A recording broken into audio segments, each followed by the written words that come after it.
Dans ce paragraphe, on va voir comment travailler avec les vecteurs, c'est-à-dire les additionner entre eux ou les multiplier par des réels, sans avoir à faire de dessin. On va utiliser pour ça leurs composantes, et on va voir comment se comportent les composantes lors d'une addition de vecteurs ou pour la multiplication par un réel. On va commencer par s'intéresser à l'addition de vecteurs. On va placer 3 points dans le système d'axes orthonormés suivant. On va placer le point A, le point B et le point C. Donc le point A a pour coordonnées 1, 1, qui se trouve ici. L'abscisse vaut 1 et l'ordonnée vaut 1. Le point B a pour coordonnées 3, 5, il est ici. Et le point C a pour coordonnées 7, 4, donc il se trouve ici. Par la loi de Schall, on voit directement que si on somme AB et BC, on obtient AC. Puisque le trajet pour aller de A à B et puis de B à C est équivalent au trajet qu'on prendrait pour aller directement de A à C. Donc en termes de déplacement, se déplacer de A à B puis de B à C correspond au final à se déplacer de A à C. En termes de composantes, on va voir que l'opération est assez simple puisque l'opération arithmétique d'addition se retrouve dans l'addition de vecteurs composante par composante. Le vecteur AB a pour composante 2, 4. Il a un déplacement en x de 2 et un déplacement en y de 1, 2, 3, 4. Donc il a pour composante 2, le déplacement en x, et 4, le déplacement en y. Le vecteur BC, lui, a une composante de déplacement en x de 4 et une composante de déplacement en y de moins 1. Donc c'est négatif parce que ça descend. Il a donc pour composante 4, moins 1. Si on regarde graphiquement quelles sont les composantes du vecteur AC, on voit que pour aller de A à C, on a un déplacement de x selon 1, 2, 3, 4, 5 et 6 cases. Ensuite, on a un déplacement en y de 3 cases. 1, 2, 3. On peut donc dire que sa composante est 6, 3. On remarque que l'opération arithmétique d'addition des composantes l'une à l'autre, 2, 4, donne bien 6. Et de la composante en y, 4, moins 1, 4 plus moins 1, ça fait donc 3. On retrouve directement les composantes. Donc on peut dire que la somme des composantes de deux vecteurs est égale à la composante du vecteur somme. Et on va écrire ça ici, en disant que la somme de vecteurs AB et BC qui donne le vecteur AC, en termes de composantes, si AB a pour composante UV et BC pour composante ST, on va additionner U avec S, et on va additionner V avec T. Et donc la première composante sera U plus S, et la deuxième sera V plus T. Observons maintenant ce qui se passe lors de la multiplication d'un vecteur par un réel. On va observer l'effet sur les composantes. Donc on va placer à nouveau 3 points sur un repère orthonormé.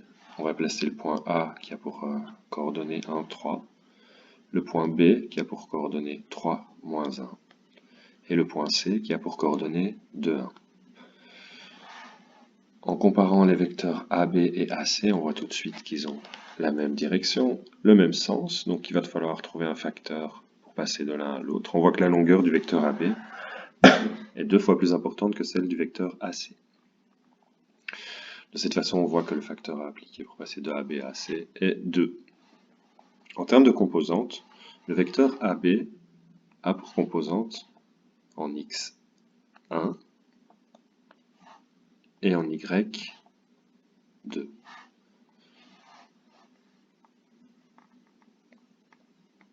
Moins 2 en réalité puisqu'on va vers le bas. Les composantes du vecteur AB sont en x, on a un déplacement de 2, et en y, on a un déplacement de 1, 2, 3, 4. Ce qu'on observe ici. On voit donc directement que pour passer des composantes de AC à celles de AB, il faut multiplier 1 par 2 et moins 2 par 2 pour obtenir 2 et moins 4. On multiplie donc par le facteur 2. Et on dira donc que le produit de la composante d'un vecteur AB par un réel R non nul égale la composante du vecteur R fois AB, ce qui se traduit en termes d'équation par R fois AB est égal à R fois le vecteur, on envoie la composante ici, c'est-à-dire que ça donne R fois U et R fois V. Cet exercice va pouvoir nous permettre de nous habituer à travailler avec les composantes des vecteurs. On a 3 points auxquels on s'intéresse ici, qui sont le point A, qui a pour coordonnées 3, 1, le point B, qui a pour coordonnées moins 3, 2, et le point C, qui a pour coordonnées 4, moins 5.